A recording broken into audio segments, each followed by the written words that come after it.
Welcome to all of you in the defence classes. तो कैसे हैं बच्चों? बढ़िया। आज जो हमें टॉपिक को डिस्कस करेंगे वो टॉपिक है बच्चों लॉज ऑफ मोशन।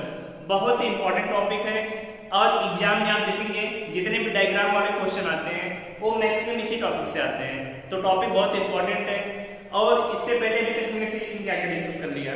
अभी हमने लास्ट लेक्चर में काइनेमेटिक्स ऑफ मोशन के बारे में डिस्कस किया था, प्रोजेक्टाइल मोशन के बारे में, scalar and vector quantities, unit and measurement. अभी तक हमने इतना पढ़ लिया है। तो जिन लोगों ने अभी ये वीडियो नहीं देखे हैं जाकर देख लीजिए सभी लोग, क्योंकि उससे एग्जाम में 4 से 5 नंबर के क्वेश्चन आते हैं। तो सभी एक बार उसे डिस्कस कर लीजिएगा। अब आगे आज हम डिस्कस करेंगे लॉज ऑफ मोशन के बारे में। बहुत इंपॉर्टेंट टॉपिक है और एग्जाम में हर बार मान लीजिए क्वेश्चन आता ही है। आपने जितने भी क्वेश्चन देखे होंगे कि जैसे भी कोई बॉडी है जिसका मास m है, एक रस्सी से दूसरी बॉडी का मास कोई में जुड़ी हुई है, तो इसका त्वरण कितना होगा, तनाव का मान कितना होगा, ये वाले क्वेश्चन। पुल्ली वाले इतने क्वेश्चन हो गए कि कोई पुल्ली दी हुई है, इसमें कितना तनाव लगेगा, कोई मास m लटका हुआ है, कोई मास 4m है, तो तनाव कितना होगा, त्वरण कितना होगा, ये सभी क्वेश्चन आज के लेक्चर की हेल्प से आप सभी कर पाएंगे। तो लॉज ऑफ मोशन बहुत इंपॉर्टेंट है। पढ़ना में से पहले भी हम आपको बेसिक सभी चीजें बता देंगे कि कैसे हम क्वेश्चन बनाते हैं, फ्री बॉडी डायग्राम कैसे बनाते हैं, ये सभी पढ़ लेंगे तो बहुत आसानी से क्वेश्चन कर सकते हैं। तो चलिए बच्चों शुरू करते हैं आज की क्लास। तो पहले समझते हैं कि लॉज ऑफ मोशन जो चैप्टर है, इस चैप्टर में पहले पढ़ना है क्या आपको कि इसका लॉज ऑफ मोशन की जरूरत क्यों पड़ी। जैसे देखिए बच्चों, कोई बॉडी है जिसका मास यहाँ पर रखी हुई है, इस बॉडी को यहाँ से यहाँ पर ले गए। तो काइनेमेटिक्स ऑफ मोशन में हमने क्या डिस्कस किया था कि ये बॉडी को एक जगह से दूसरी जगह ले जाते हैं तो मोशन की स्टडी करते हैं। तो हमने पढ़ा था इनके बीच दूरी कितनी होगी, इसका मतलब दूरी, वेग कितना होगा, त्वरण कितना होगा, यही तो पढ़ा था। लेकिन आज हम पढ़ेंगे कि अगर बॉडी को एक जगह से दूसरी जगह पे ले जा रहे हैं तो ले जाने के बाद इसका कारण क्या है कि बॉडी यहाँ से यहाँ पर जा रही है, अपने आप तो जाएगी नहीं, कुछ हमें फोर्स लगाना पड़ेगा। तो इस फोर्स की स्टडी करना है हमें कि जो इस मोशन का कारण है उसके बारे में पढ़ना है। तो इस चैप्टर को हम कहते हैं डायनेमिक्स। क्या कहते हैं इसे? डायनेमिक्स। डायनेमिक्स का मतलब ये होता है कि मोशन की स्टडी करना लेकिन उसके कारणों को जानते हुए। तो चलिए पहले से डिफिनेशन नोट कर लेते हैं सभी कि इसका डायनेमिक्स का मतलब क्या होगा। तो हेडिंग डाली सभी डायनेमिक्स, इसका मतलब है study of motion with considering the cause of motion. समझ में आया? कॉज ऑफ मोशन मतलब गति के कारणों को जानते हुए मोशन की स्टडी करना है। हिंदी में इसे कहते हैं कारणों को जानते हुए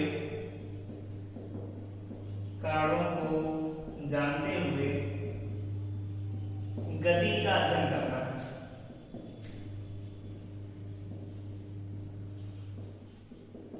गति का तो अध्ययन करेंगे लेकिन गति क्यों हो रही है, कितना बल लग रहा है, कितनी दूरी तक जाएगा, हर एक चीज के बारे में हमें पढ़ना है। तो डायनेमिक्स के अंदर एक काइनेमेटिक्स भी आपकी आ जाएगी। काइनेमेटिक्स पढ़ चुके हैं तो काइनेमेटिक्स के आगे डायनेमिक्स, यहाँ पर उसके आगे हम फोर्स के बारे में पढ़ेंगे कि बॉडी जा रही है तो कितना फोर्स लग रहा है, इन सभी के बारे में। तो चलिए अब पहले पढ़ते हैं फोर्स के बारे में, क्योंकि फोर्स ही इस चैप्टर का पूरा बेसिक है। तो फोर्स के बारे में एक एक पॉइंट आपको पता होना चाहिए। तो हेडिंग डाली सभी फोर्स। बल क्या होता है? तो डिफिनीशन तो सभी लोग को बेसिक पता है कि फोर्स की डिफिनीशन क्या होती है। तो चलिए हेडिंग डाली सभी फोर्स, हिंदी में बोलेंगे बल। तो फोर्स आपने यही पढ़ा होगा कि बल क्या है। बल एक पुश या पुल है जो कि किसी बॉडी की पोजीशन को चेंज कर देता है या उसे चेंज करने का प्रयास करता है। तो पहले डिफिनीशन लिखिए फिर बताते हैं। फोर्स का मतलब है फोर्स इज द पुश और pull which try to change the position of body और change the position of body, change the position of body. इसका मतलब क्या है? फोर्स पुश या पुल है जो कि किसी बॉडी की पोजीशन में चेंज करने के लिए ट्राई करता है या उसे चेंज कर देता है। हिंदी में क्या लिखेंगे? बलवाहक धक्का व खिंचाव है जो कि किसी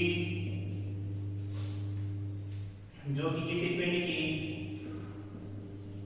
अवस्था को परिवर्तित कर देता है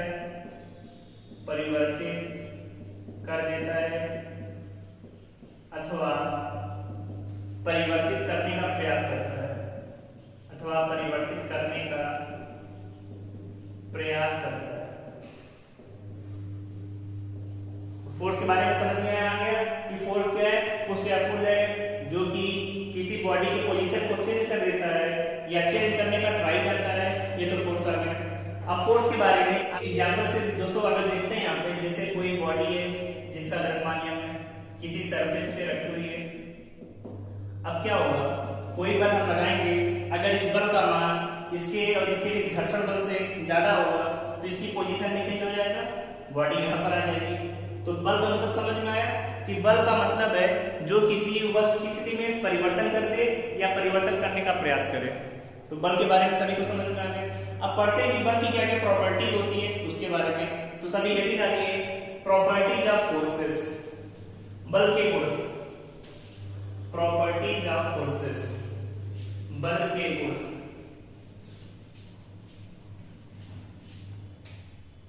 बल के गुण, property of force, property of force, बल के गुण। अब एक प्रॉपर्टी ऑफ फोर्स में हम क्या जानेंगे कि पहली चीज बल राशि कैसी है, अदिश राशि है कि सदिश राशि है। सभी को बताया जो फोर्स होता है एक ऐसी क्वांटिटी है, वेक्टर क्वांटिटी है। वेक्टर क्वांटिटी का मतलब सदिश राशि है। पहली चीज तो हमें पता होना चाहिए कि बल कैसी राशि है, सदिश राशि है। अब सदिश राशि है तो इसमें आप सभी को ऑलरेडी पता होगा कि परिमाण भी होगा, मैग्नीट्यूड, और दूसरा दिशा भी होगी, मतलब डायरेक्शन। तो इसमें दो चीजें होंगी, वेक्टर क्वांटिटी होने का मतलब मैग्नीट्यूड होगा और दूसरी क्या होगी, डायरेक्शन होगी। अब दूसरी प्रॉपर्टी कि बल का मात्रक क्या होगा, तो आप सभी जानते हैं इसकी जो यूनिट होगी या मात्रक क्या होगा, न्यूटन होगा। एमकेएस में तो यही पढ़ा है कि बल का मात्रक न्यूटन होता है। फार्मूला आप सभी ने पढ़ा होगा, vector F equal to m into vector F, यही पढ़ा है। अगर इसे रखें तो द्रव्यमान का मात्रक किलोग्राम, त्वरण का मात्रक मीटर पर सेकंड स्क्वायर, तो इसकी यूनिट ये भी लिखी रहती है, किलोग्राम मीटर पर सेकंड स्क्वायर लिखा रहता है। अब इसकी बात करें डायमेंशन की, किसकी डायमेंशन क्या होगी, डायमेंशन का मतलब बीमा क्या होगी। तो बीमा निकालना हमें पीछे वाले लेक्चर में बताया हुआ है। जिसे बीमा का कोई भी क्वेश्चन नहीं आता पीछे के लेक्चर देख सकता है। अब देखिए F equal to m into m mass द्रव्यमान है, m से लिखेंगे, त्वरण को Lt-2, तो डायमेंशन आ जाएगी mLt-2, यही बताया था।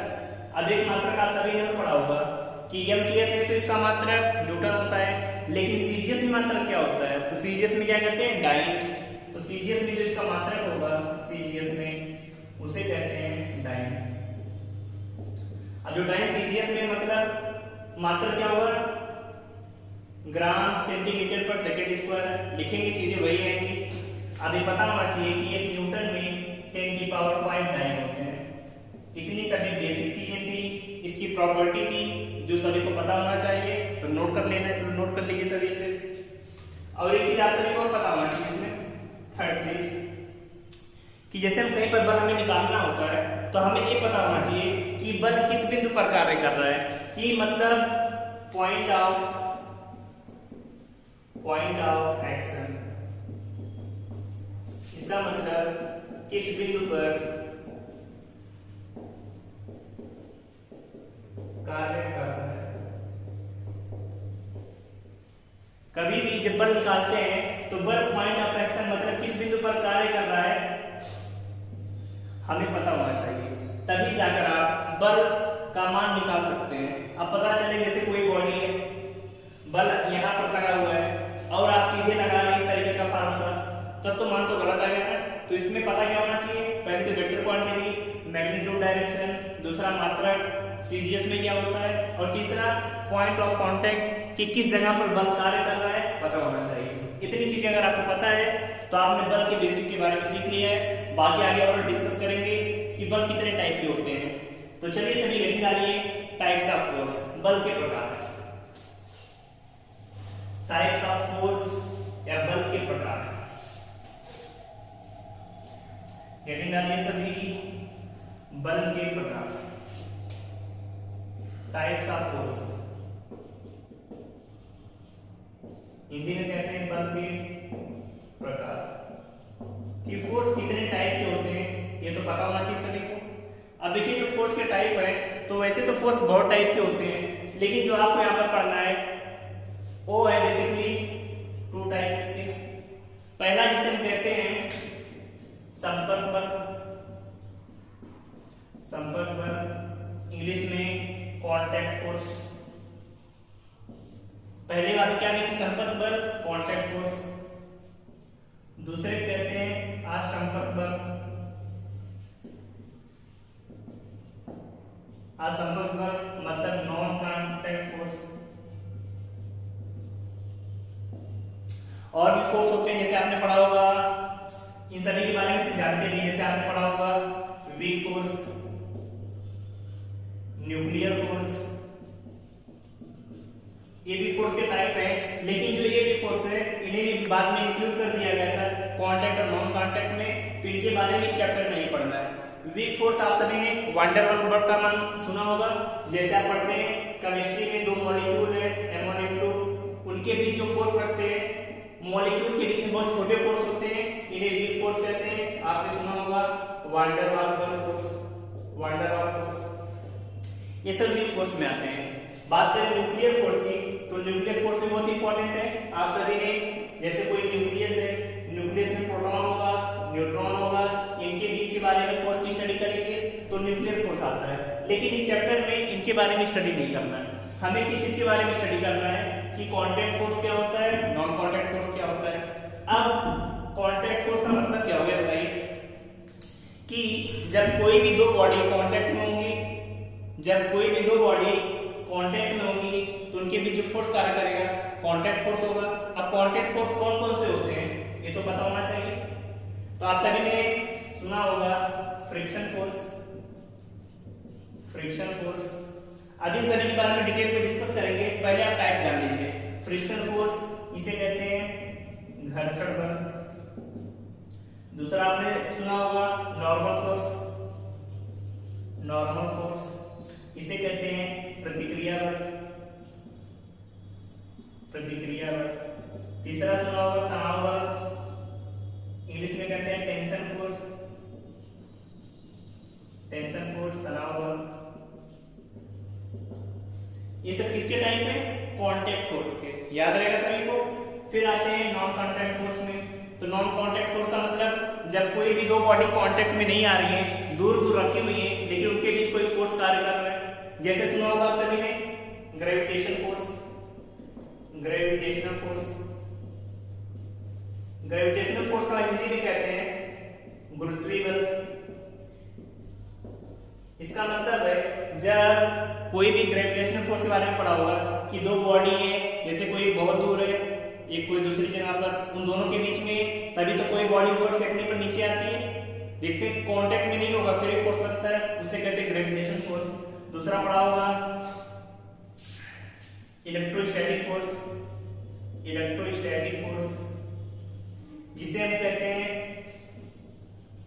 विद्युत बल कह सकते हैं या विद्युत स्थैतिक बल हिंदी में कहते हैं। फिर सुना होगा मैग्नेटिक फोर्स। मैग्नेटिक फोर्स मतलब दो चुंबक है, अगर दूर दूर होते हैं तब भी उनके बीच चुंबकीय बल कार्य करेगा। जैसे दो मैग्नेट रखे हुए यहाँ पे, अब देखते हैं इनके बीच नॉर्थ साउथ, इनके बीच कुछ बल कार्य करता है, उसी को कहते हैं मैग्नेटिक फोर्स। इसका मतलब है चुंबकीय बल। समझ में आया? तो ये सभी टाइप्स हैं अलग अलग टाइप्स के फोर्सेस की, तो इन्हें नोट करिए, नोट कर लिया। अब देखिए हमें पढ़ना है किसमें, इसके बारे में इस चैप्टर में। तो इस चैप्टर में हम ग्रेविटेशनल फोर्स के बारे में, नॉर्मल फोर्स के बारे में, टेंशन फोर्स के बारे में। बाकी फ्रिक्शन फोर्स आपका आगे चैप्टर है। इलेक्ट्रोस्टैटिक, मैग्नेटिक फोर्स ये आपके 12th में आते हैं। ये आप कहें तो आपके फिजिक्स का सेकंड पार्ट है। पहले पार्ट में आपको 11th का पढ़ना है, तो 11th में भी आपको ग्रेविटेशन, नॉर्मल, टेंशन फोर्स इसी के बारे में पढ़ना है। तो सभी नोट कर लीजिए और चलिए आगे डिस्कस करते हैं इसके बारे में। अब देखिए फोर्स के बारे में डिटेल में जानेंगे।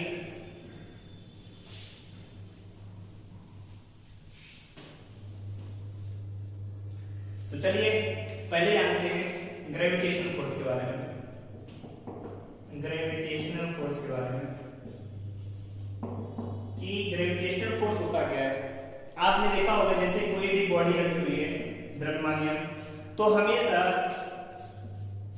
इसका जो वेट होगा, जैसे आपकी पृथ्वी है, अर्थ है, अर्थ का सेंटर है, तो कोई भी बॉडी अगर रखी होती है तो उसका वेट हमेशा W=mg हमेशा नीचे की तरफ कार्य करता है, और वो जो नीचे की तरफ कार्य करता है हमेशा उसकी डायरेक्शन सेंटर की तरफ होती है। तो इसी बल को ग्रेविटेशनल फोर्स कहते हैं कि कोई भी बॉडी रखी हुई है उसका वेट हमेशा पृथ्वी के सेंटर की तरफ कार्य करना चाहिए, तो उसे कहेंगे ग्रेविटेशनल फोर्स। कभी भी कोई क्वेश्चन अगर द्रव्यमान नियम आपको दिया गया है तो हमेशा उसका वेट mg नीचे की तरफ कार्य करेगा। अभी आगे आप जब हम फ्री बॉडी डायग्राम बनाएंगे तब समझ में आएगा, तो आप इसे याद रखे रहिएगा, समझ में आएगा सभी को। ग्रेविटेशनल फोर्स का मतलब mg हमेशा नीचे की तरफ कार्य करेगा। दूसरा आता है नॉर्मल फोर्स। नॉर्मल फोर्स प्रतिक्रिया बल। प्रतिक्रिया बल ये क्या होता है, तो इसमें देखेंगे जैसे कोई भी बॉडी है,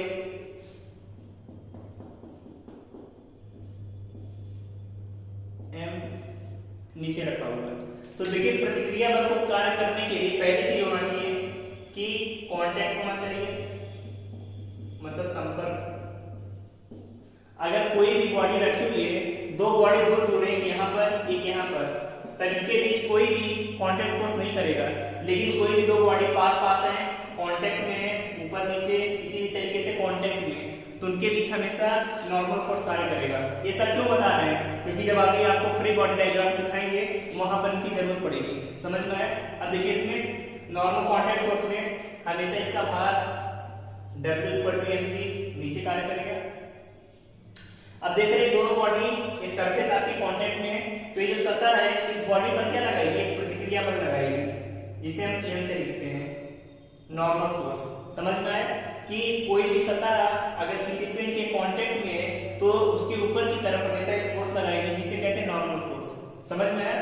जैसे मास m रखा हुआ है, मास m को अगर पृथ्वी खींच रही है W=mg से, तो मास को तो नीचे चला जाना चाहिए, लेकिन नीचे नहीं जाता, उसे एक नॉर्मल फोर्स हमेशा रोके रहता है, इसीलिए हम लिखते हैं N=mg। बाकी और भी जितने फोर्स होंगे वहां पर आपको देखना पड़ेगा। तो प्रतिक्रिया बल समझ में आ गया क्या होगा। इसका मतलब है कोई भी दो बॉडी का कांटेक्ट में, तो आपकी ग्रेविटेशन फोर्स का जो अपोज करेगा वही क्या होगा, नॉर्मल फोर्स। या आप कह सकते हैं कि जो कांटेक्ट आपकी ऊपर की तरफ फोर्स लगाएगी वही क्या होगा, नॉर्मल फोर्स। आगे इसके टाइप और भी सही देखेंगे। अब तीसरा आता है टेंशन फोर्स। टेंशन फोर्स सबसे इंपॉर्टेंट फोर्स है आपका टेंशन फोर्स। एग्जाम में बहुत पूछा जाता है तनाव बल कितना होगा, तो बच्चों टेंशन फोर्स कैसे निकालेंगे इसके बारे में। तो बच्चों टेंशन फोर्स का मतलब होता है कि कोई भी अगर बॉडी हमें दी हुई है, जैसा कुछ करिए कोई बॉडी दी हुई है, इसका भार m दिया हुआ है। अब इसमें आपसे पूछा जा रहा है तनाव कैसे निकालेंगे, तो तनाव के बारे में पहले हमें पता होना चाहिए कि इसकी जो दिशा होती है हमेशा away from point, away from point मतलब जिस भी द्रव्यमान को निकालना होगा उससे हमेशा दूर की तरफ होगा। जैसे इस द्रव्यमान में यहाँ पे तनाव है तो इससे दूर की तरफ टी। समझ में आया तनाव का मतलब? इसे छतरी रूल भी कहते हैं, इसे याद रखिएगा, छतरी रूल भी कहते हैं, मतलब छतरी का नियम। क्या इसका मतलब है? आप जहां पर भी बैठे हुए हैं, जैसे यहाँ पर है तो यहाँ से ऊपर तक छतरी को लिए तो देख रहे हैं ऊपर की तरफ आएगा यहाँ पे, तो आप तनाव की दिशा निकाल सकते हैं। हमेशा पता होना चाहिए कि जो पॉइंट है उससे दूर की तरफ होगा, छतरी रूल से भी समझ सकते हैं। दूसरी चीज, अगर कोई भी आपकी स्ट्रिंग जैसे धागा से पिंड बना हुआ है या जो डोरी है आपकी, जब तक एक समान रहेगी, एक डोरी के लिए तनाव एक ही होगा। इसमें नोट कर लीजिए, एक स्ट्रिंग के लिए तनाव का मान हमेशा समान रहेगा, समान रहेगा। अगर एक ही डोरी है तो उसके लिए तनाव हमेशा समान रहेगा। तीसरा पॉइंट, अगर डोरी चेंज हो रही है तो तनाव का भी मान चेंज होगा। डोरी के बदलने पर तनाव का मान बदल जाएगा,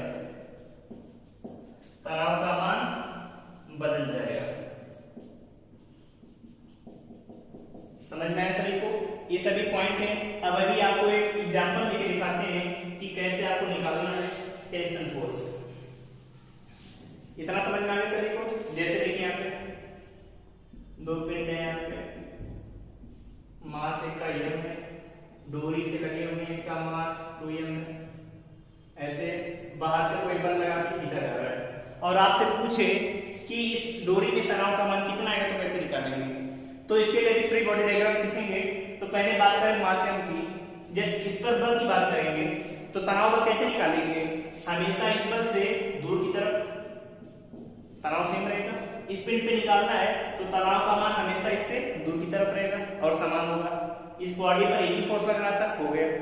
2m पर आते हैं। जब कभी 2m पर आएंगे तो देखें 2m पर इधर तो एक बल कार्य कर रहा है और इधर रस्सी से बना हुआ है डोरी से, तो इस पर कोई तनाव बल कार्य करेगा। तनाव बल कैसे निकालेंगे? इससे दूर की तरफ कितना है, तो फिर बाद में बल को संतुलित करेंगे तो आप आराम से जो भी तनाव पूछेगा, त्वरण पूछेगा, बल पूछेगा, सभी का मान निकाल लेंगे। तो इतना समझ में आ गया, इतना नोट करिए। फिर तनाव के कुछ क्वेश्चन अभी आपको और बताते हैं कि कैसे आप तनाव निकालेंगे उसमें। जैसे अगर देखिए यहाँ पे कोई बॉडी ऐसे है, जैसे इसका मास ये दिया हुआ है, यहाँ पर ऊपर फिक्स है, यहाँ पर ऐसे फिक्स है। कोई बॉडी ऐसी दी हुई है, मास यहाँ पर जुड़ा हुआ मास है, यहाँ डोरी से बंधा हुआ है, यहाँ पे डोरी पे। आपसे पूछा जा रहा है तनाव का मान कैसे निकालेंगे? तो देख रहे हैं इस वाले पिन से डोरी बंधी हुई है, इस डोरी में तनाव कितना है इसके लिए? इससे दूर की तरफ, इससे दूर T आएगा। यहाँ पर डोरियां दोनों अलग अलग है तो तनाव का भी मान क्या बताया? डोरी के बदलने पर तनाव का मान बदल जाएगा। तो डोरी में तनाव यहाँ पे T1, यहाँ पर इसके लिए इससे दूर तनाव T2। और बाकी बल देखेंगे तो इसका भार mg कार्य करेगा, इस पर प्रतिक्रिया बल, हर एक चीज देखेंगे उसमें। तो समझ में आ गया कैसे निकालेंगे तनाव? तनाव निकालने के लिए एक कंडीशन है कि बॉडी से हमेशा दूर जाइए, तनाव का मान निकल जाएगा। फिर जो भी क्वेश्चन में दिया रहेगा आप निकाल लेंगे। तो इसे पहले नोट करिए, फिर आगे क्वेश्चन। अब आगे डिस्कस करेंगे कि एफबीडी डायग्राम कैसे बनाएंगे, मतलब फ्री बॉडी डायग्राम कैसे बनाएंगे, इसके बारे में देखते हैं। दोस्तों ये जो फ्री बॉडी डायग्राम बनाना है बहुत इंपॉर्टेंट है, और अगर आपने फ्री बॉडी डायग्राम बनाना सीख लिया तो डायग्राम का कोई भी क्वेश्चन आता है एग्जाम में आप कर लेंगे। तो चलिए शुरुआत करते हैं। एफबीडी इंग्लिश में कहते हैं free body diagram. Free body diagram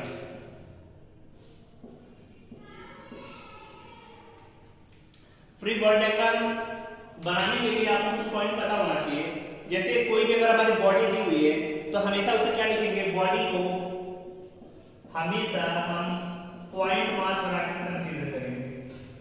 जैसे कोई हमारी बॉडी दी हुई है तो हम क्या करेंगे? उसे पॉइंट मास बना देंगे। जैसे द्रव्यमान दिया हुआ है तो जब हम फ्री बॉडी डायग्राम बनाएंगे तो इस मास को ऐसे ऐसे लिखेंगे। समझ में आया? बॉडी को किससे लिखना है? पॉइंट मास से। पहला पॉइंट समझ में आ गया।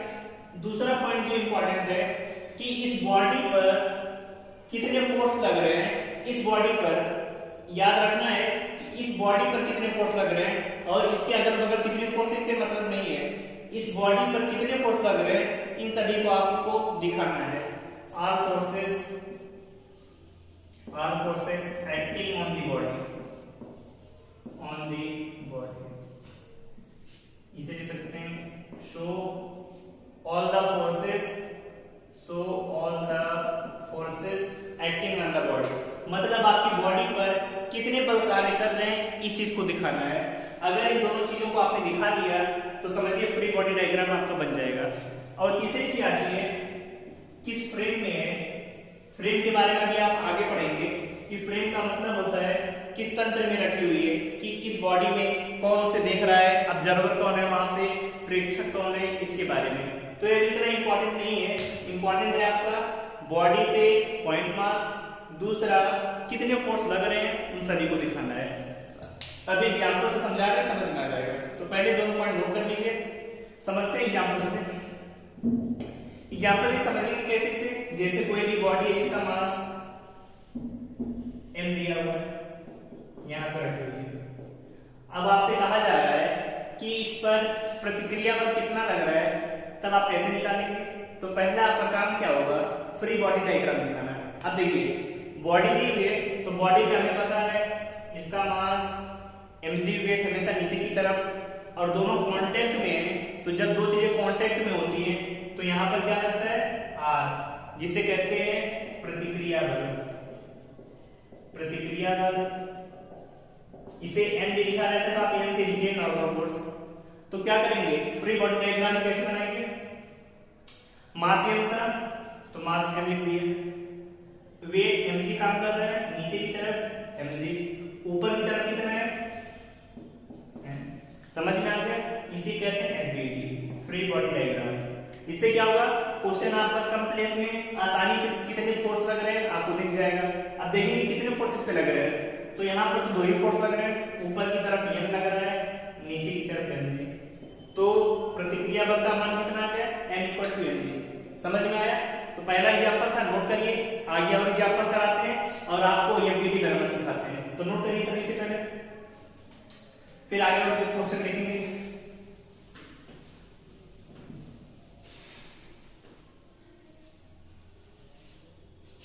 अगला क्वेश्चन है आपका यहाँ पे कि कोई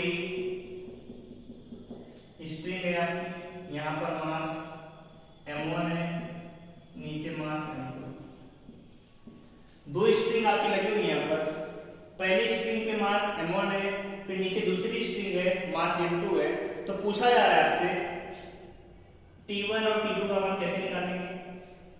निकालना भी हम आपको सिखाएंगे, अभी आपको FBD बनाना सिखा रहे हैं। मतलब कैसे इसे आप क्वेश्चन को सॉल्व करेंगे। तो आपके दिमाग में क्या आना चाहिए, तनाव पूछा है। जब कभी भी रस्सी आती है तो रस्सी से आपके दिमाग में ख्याल आना चाहिए कि अगर रस्सी है तो तनाव तो होगा ही। अब तनाव कैसे निकालेंगे इसे देखते हैं। तनाव की दिशा क्या होती है, हमेशा हमने बताया कि कहीं पर भी तनाव की बात आए तो तनाव हमेशा उस बॉडी से दूर की तरफ होगा।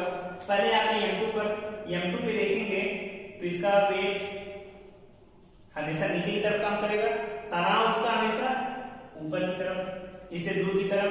m2 था तो हमने t2 मान लिया, कोई दिक्कत इसमें नहीं। सही। अब देखिए फिर आते हैं m1 पे। m1 पे दो रस्सियां जुड़ी हैं, मतलब m1 पे ऊपर की तरफ भी तनाव होगा, m1 के लिए t1।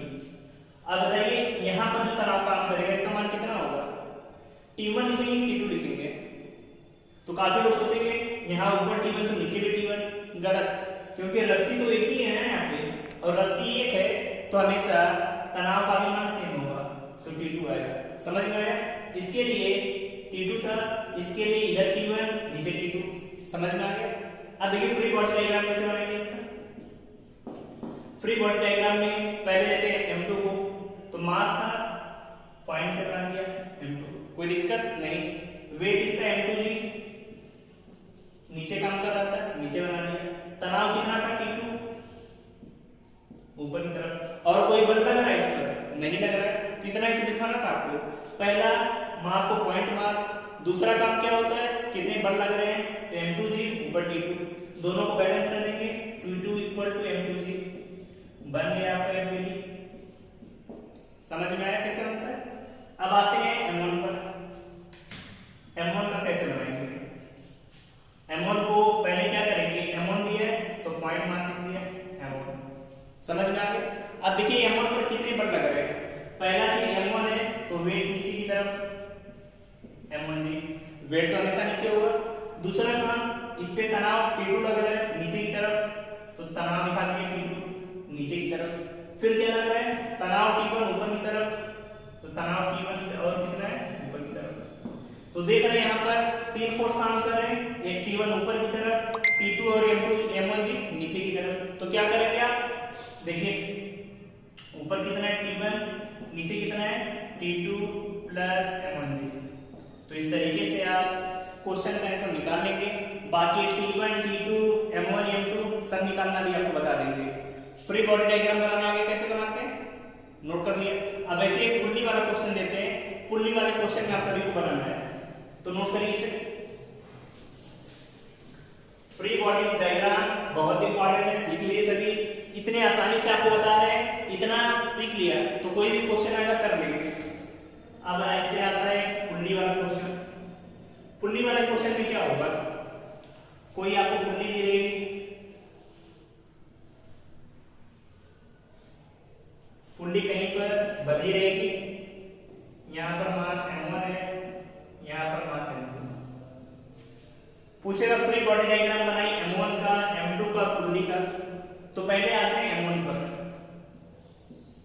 अब देखिए m1 की बात करेंगे तो m1 पे देख रहे हैं वेट हमेशा m1 की नीचे की तरफ, तनाव हमेशा से दूर की तरफ, T1 मान लिया यहाँ पे। अब देख रहे हैं जो स्ट्रिंग आपकी यहाँ पर लगी हुई है इसका मान m2g। अब देख रहे हैं स्ट्रिंग यहाँ पे जो रस्सी यहाँ पर लगी हुई थी, पुल्ली में वही रस्सी यहाँ पर भी लगी होती है। पुल्ली के लिए केस याद रखिएगा कि पुल्ली क्या होती है, हमेशा पुल्ली मासलेस होती है, मतलब पुल्ली का कोई द्रव्यमान नहीं होगा। और जो स्ट्रिंग होती है धागा, ये भी क्या होता है, मासलेस, मतलब इसमें भी कोई मास नहीं होगा। समझ में आ गया? अब देखिए क्या करेंगे, T1 ऊपर था, T1 नीचे मान लिया। तो चलिए देखते हैं इसका एफबीडी कैसे बनेगा। तो एफबीडी के लिए देखेंगे इसमें, देख रहे दोनों स्ट्रिंग एक ही चीज से तनाव इसमें समान था। पहले बात करते हैं m1 की, तो मास को पॉइंट मास से दिखा दिया m1, वेट m1g नीचे की तरफ, तनाव कितना है T1 ऊपर की तरफ, बल है एफबीडी आपका। m2 का बनाएंगे, m2g नीचे की तरफ, T1 ऊपर, क्योंकि दोनों में तनाव सेम रहेगा। फिर बात करते हैं इस पुल्ली की। अब देख रहे हैं यहाँ तो रस्सी समान थी, लेकिन यहाँ पर कोई दूसरी रस्सी लगी हुई है, तो इसके लिए क्या करेंगे, देखिए यहाँ पर पुल्ली के लिए, पुल्ली का एक बनाना रहता है। पुल्ली के ऊपर देखेंगे रस्सी कोई, तो पुल्ली से दूर की तरफ होगा, मान लिया T2 है। ये पुल्ली को आपने से दिखा दिया, T2 ऊपर की तरफ। तनाव देख रहे हैं यहाँ पर T1, इधर भी T1, यही तो होगा, बन गया एफबीडी। ऐसे ही क्वेश्चन आते हैं, ऐसे ही आपको सॉल्व करना होगा। तो सभी से नोट कर लीजिए। अब कुछ क्वेश्चन देते हैं और क्वेश्चन का मान आपको निकालना है, तो नोट करिए सभी से। यहाँ पर एक क्वेश्चन लिखा हुआ है कि इस दोनों स्ट्रिंगों में तनाव बल का मान निकालना है। तो ऐसे क्वेश्चन हम कैसे करेंगे, तो ऐसे क्वेश्चन को करने के लिए पहले हमें एफबीडी बनाना आना चाहिए, और एफबीडी हमने सिखा दिया है। ये सभी क्वेश्चन आप जब न्यूटन का पहला नियम पढ़ेंगे उसके बाद करना होता है आप सभी को, लेकिन हमने एफबीडी सिखा दिया है इसलिए करेंगे इसे क्वेश्चन। अब देखते हैं क्वेश्चन कैसे करेंगे। पहले 3 kg मास को ले लीजिए, 3 kg।